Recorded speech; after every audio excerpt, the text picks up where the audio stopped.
우리 채널에 오신 것을 환영합니다. 이번 탐험에서는 아프리카 사막에서 발견된 11가지 경이로운 발견을 소개할 것입니다. 이 발견들은 문명 기원에 대한 우리의 이해에 도전할 뿐만 아니라 인류 진화에 대한 새로운 사고를 불러일으킵니다.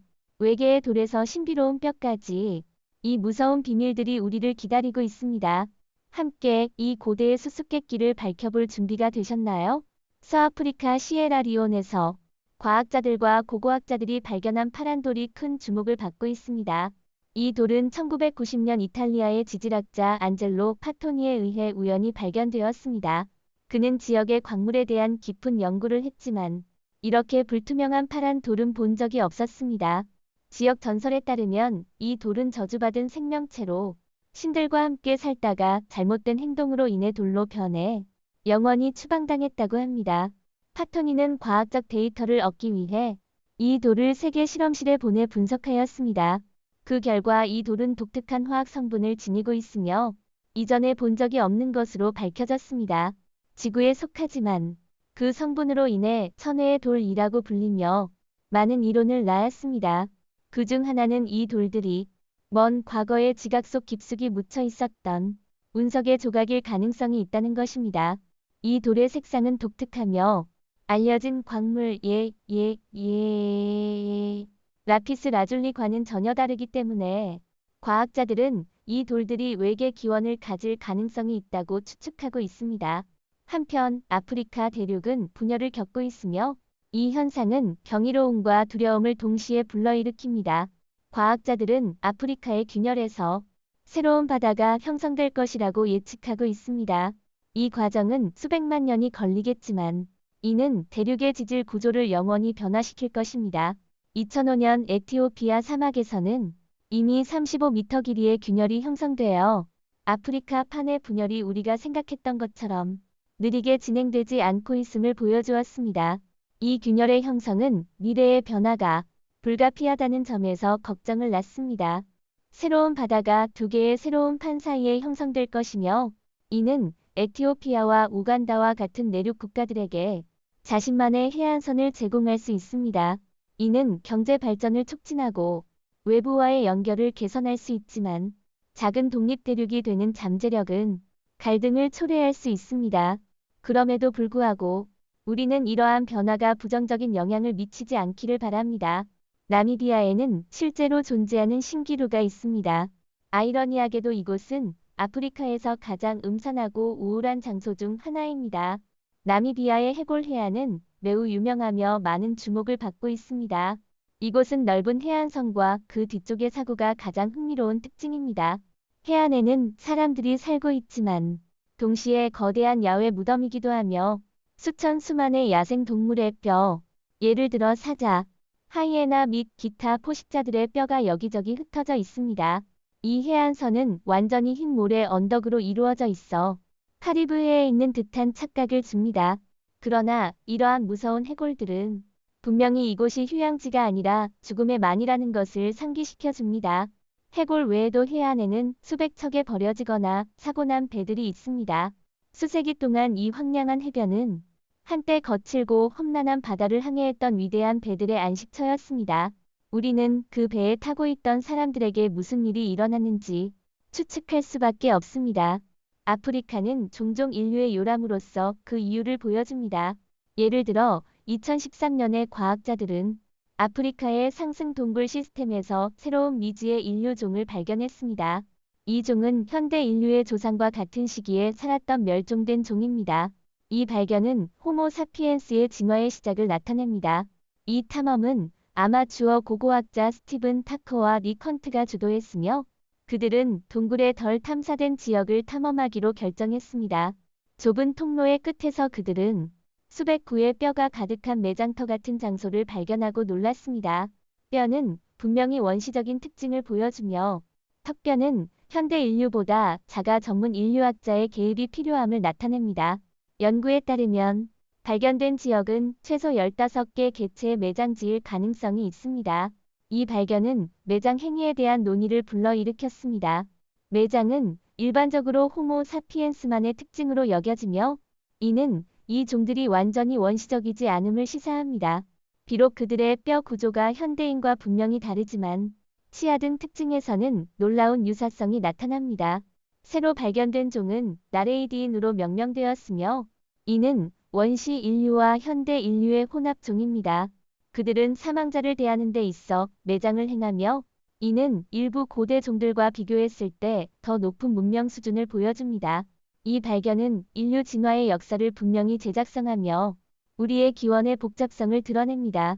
고대 이집트 문명의 성취와 발전은 결코 과소평가될 수 없습니다. 고고학적 증거에 따르면 그들은 뛰어난 도시 계획과 발달된 의식 체계를 갖추고 있었으며 심지어 스스로 피라미드를 건설했습니다. 이로 인해 외계인이 이집트인들이 이 세계의 경이로움을 건설하는 데 도움을 주었다는 가설이 제기되었습니다. 반면 다른 사람들은 이 문명이 그들의 위대한 발명 피라미드의 기술 비밀을 철저히 보호했으며 이러한 기술에 관한 역사적 증거는 오늘날까지 전달되지 않았다고 주장합니다. 이집트인들은 그들의 기술을 매우 잘 지켰던 것으로 보이며 하소르 여신 사원은 이러한 지식의 보고로 여겨집니다. 이 사원 자체는 그다지 주목받지 않지만 벽에 새겨진 비문은 광범위한 논의를 촉발했습니다. 그 중 하나의 비문은 연꽃 위에 서 있는 제사를 드리는 사람을 명확히 묘사하고 있으며 손에는 뱀으로 감싼 지팡이를 들고 있고 뱀은 빛을 발산하는 듯 보입니다. 그 주위에는 사람들이 제사장을 둘러싸고 있는 모습이 마치 빛을 쫓거나 기적을 목격하는 듯합니다. 이집트 신화와 종교가 밀접하게 얽혀 있는 점을 고려할 때 우리는 이 그림들이 전형적인 신화적 이야기나 신에 관한 이야기일 수 있다고 가정할 수 있습니다. 맞나요? 그러나 역사학자들은 제사장과 뱀의 모든 묘사는 종교적 상징이 아니라 초기 정부에 대한 암시라고 반대하는 의견을 제시합니다. 그 미끄러지는 뱀은 실제로 필라멘트나 전선이며 연꽃은 정부의 생명을 제공하는 보금자리 역할을 하고 뱀 주위의 기둥이나 관은 초기 조명의 버전입니다. 역사학자들은 이 이론을 덴데라 정보라고 부르지만 이집트인이 전기를 사용했는지에 대한 고고학적 증거는 없지만 이 이론은 여전히 인기를 끌고 있습니다. 이집트의 피라미드는 무수한 비밀을 간직하고 있으며 많은 고고학자들이 그중 일부를 밝혀내기 위해 노력하고 있습니다. 일부 고고학팀은 성공을 거두었지만 많은 탐사는 완전히 실패로 돌아갔습니다. 고고학 임무는 우리가 고대 이집트 문명을 이해하는 유일한 방법이며 현재 아프리카 유적에 대한 우리의 이해는 책을 쓸 수 있을 정도입니다. 하지만 이 정도로 충분할까요? 2015년 체코의 고고학팀은 미지의 왕실 가족의 무덤을 우연히 발견했으며 그 무덤에서 매력적인 인물이 발견되었습니다. 비석에 새겨진 명문은 그녀가 이집트의 여왕이자 통치자의 아내였음을 보여줍니다. 이 무덤은 카이로 남서쪽의 고왕국 무덤지 아부시르에 위치해 있으며 자신있게 이 여왕이 네페르 왕조 시대에 살았던 것으로 추정됩니다. 그녀는 아마도 파라오의 아내일 가능성이 높으나 이집트 기록에는 이에 대한 이전 정보가 전혀 없습니다. 약 1200년 전 이집트 나일강 입구에는 분주한 도시인 헤라클리온이 존재했습니다. 이는 중요한 무역 중심지로 상인들이 여기서 해상 항로를 이용해 귀중한 상품을 거래했습니다. 그리스 역사학자 헤로도토스는 이 도시의 아름다운 경관을 묘사하며 그리스 영웅 헤라클레스에게 바쳐진 웅장한 신전이 있었다고 언급했습니다. 전설에 따르면 트로이의 헬렌과 파리스는 트로이 전쟁 전에 이곳을 방문했습니다. 그러나 고고학자들은 오랫동안 헤라클리온의 증거를 찾지 못했고 많은 사람들은 이를 전설로 간주했습니다. 2000년까지 수중 고고학자 프랭크 고도는 유럽 수중 고고학 연구소를 설립하고 고대에 잠긴 도시를 찾기 위해 노력했습니다. 1996년 그는 탐사 범위를 아부키르만으로 확장하고 나일강을 따라 집중적으로 조사했습니다. 4년 후 그의 팀은 믿기 힘든 방식으로 잘 보존된 도시를 발견했습니다. 이 도시는 폐적물에 묻혀 있었고 고고학자들은 장애물을 제거한 후 64척의 침몰선 700개의 닷, 금화, 파라오 동상, 그리고 사자 머리를 가진 인간 동상 및 이집트와 그리스 명문이 새겨진 벽을 발견했습니다. 그중 가장 인상적인 것은 고대 넷 세기로 거슬러 올라가는 높이 5m의 나일강의 신 호피 동상입니다. 계속된 발굴 작업 중 프랭크는 2001년에 마지막 왕조의 창시자인 파라오 네켄노의 머리 조각상을 발견했고 명문은 수수께끼를 밝혔습니다. 헤라클리온과 토니스는 사실 같은 도시의 두 가지 다른 이름이라는 것입니다. 토니스는 헤라클레스의 그리스어 이름입니다. 이 도시가 왜 침몰했는지에 대한 원인으로 전문가들은 이 지역의 토양 특성과 해수면 상승과 관련이 있다고 추측하고 있습니다. 이 과정은 느리지만 결국 홍수와 재앙적인 결과를 초래하여 번성하던 도시가 잠기게 되었습니다. 그 옛 영광을 상상하는 것만으로도 끔찍한 기분이 듭니다. 남아프리카의 림푸포주 마샤도프 근처에는 복잡하게 얽힌 돌담이 있어 많은 의문을 불러일으킵니다. 적절한 관찰 지점을 찾으면 원형 탑과 통로가 마치 미로처럼 보입니다. 고고학자들은 이 유적의 기원과 용도에 대해 치열한 논의를 벌이고 있습니다. 여기에는 16세기 농업에 의존하던 작은 문명이 거주했을 것으로 여겨지며 복잡한 토지 이용 방식을 통해 농작물의 수확량을 늘렸을 가능성이 있습니다. 또 환경을 조절해 수분 손실을 줄였을 가능성도 제기되고 있습니다. 다른 이론에 따르면 이 미로는 가축을 위한 울타리였으며 마치 소와 양의 궁전처럼 설계되었다고 합니다. 일부는 이것이 단순히 자연재해로 폐허가 된 잃어버린 도시의 잔해일 것이라고도 주장합니다. 과학적 가설에 따르면 이 돌고리는 전자기파와 소리의 공명과 관련이 있을 수 있으며 범아프리카 에너지 시스템의 일환으로 여겨집니다. 많은 추측에도 불구하고 이곳은 여전히 행복의 땅으로 알려져 있으며 그 구체적인 용도는 여전히 풀리지 않은 수수께끼로 남아 있습니다. 모리타니의 사하라 눈을 방문할 기회가 있다면 그 거대하고 기하학적인 원형 구조에 감탄하게 될 것입니다. 이 지역은 기후가 험악하고 인구가 드문 덕분에 1960년대 초까지 과학자들의 관심을 받지 못했습니다. 사하라 눈, 즉 니샤트 구조는 그 규모가 커서 우주에서도 식별할 수 있습니다. 이곳은 쌍둥이 탐사선 미션에서 지구의 거리 기준점으로 사용되었습니다. 이 형성에 대한 이론은 여러 가지가 있지만 그중 하나는 선사시대의 운석 충돌 결과라는 것입니다. 그러나 암석에서는 운석의 잔해가 발견되지 않았습니다. 과학자들은 일반적으로 사하라 눈이 수백만 년 전의 지질학적 과정에 자연적 변화라고 보고 있습니다. 기원에 대한 논의는 계속되지만 그 장관은 수많은 탐험가들의 시선을 사로잡고 있습니다. 탄자니아의 나트론 호수는 그리스 신화의 괴물 고르곤 메두사와 같아서 그 눈을 똑바로 바라보는 자는 돌이 되어버릴 것입니다. 메두사가 서사시 이야기 속의 생물인 것은 우리가 알고 있지만 현실에서 이런 호수가 존재한다고 하면 어떻게 생각하시겠습니까? 우리는 과장을 하고 있지 않습니다. 아무도 나트론 호수에 뛰어들 용기를 내지 않습니다. 이곳은 죽음의 요람입니다.